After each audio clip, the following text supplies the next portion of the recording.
Today we'll have a look at the medication app, which is an application focused on helping nurses or physicians to, when they come into the patient's room, to see which medication they require.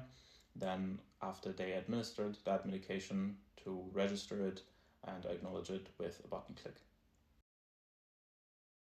The application consists of front end, where the administrator can assign tags to staff members and also put in the medication routines for patients and connect it to the iBeacons in their room, and also, of course, to see all the logs. Then there's the back end, which we designed in Node-RED, and also a data view to run on the device and to display information and allow the user to interact. So how does it actually work? We have a BLE beacon near the patient, which is emitting an iBeacon signal.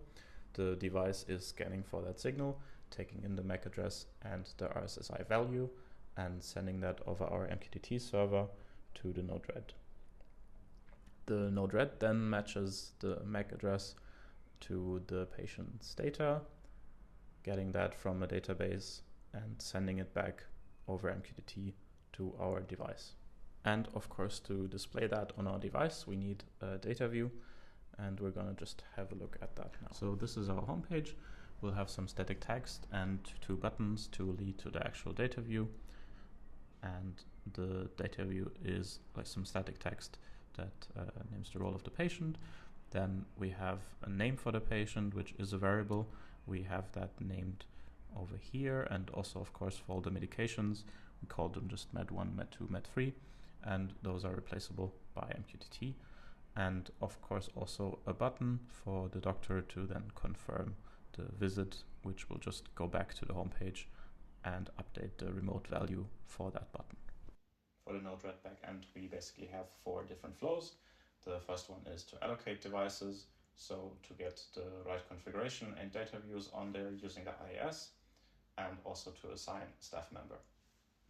Then we have the second flow here, which keeps track of the medication scheduling, and also the third flow, which is keeping track of the beacons related to each patient and keeping that updated from the front end.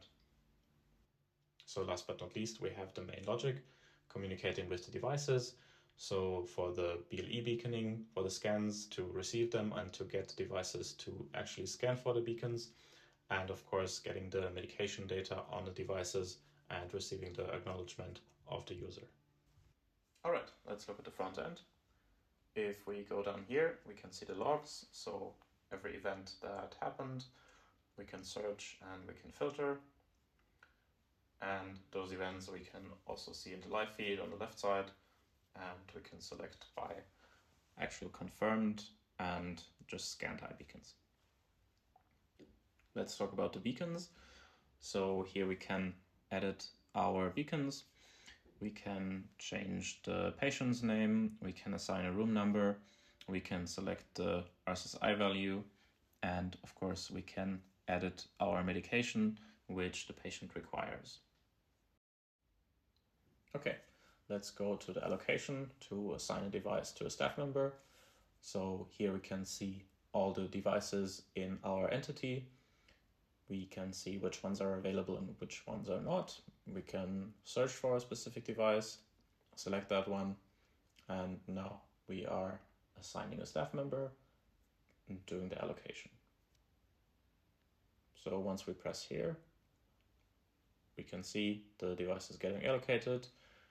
It checks for the data views and uploads them. And then we just wait until that finishes. Great. Now we assigned the device. So let's go and test it. Okay, so if we come here close to the first iBeacon, we can see it's getting detected. And here comes the message. Then we can acknowledge the medication.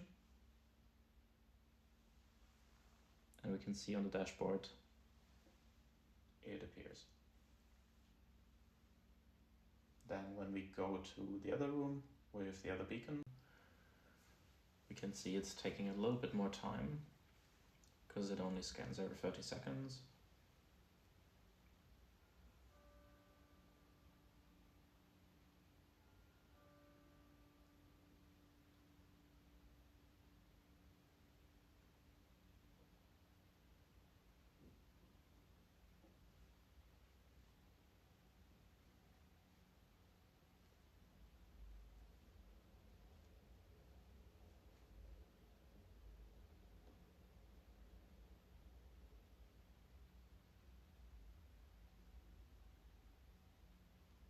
But by now it should receive the beacon, and there it is, medication message.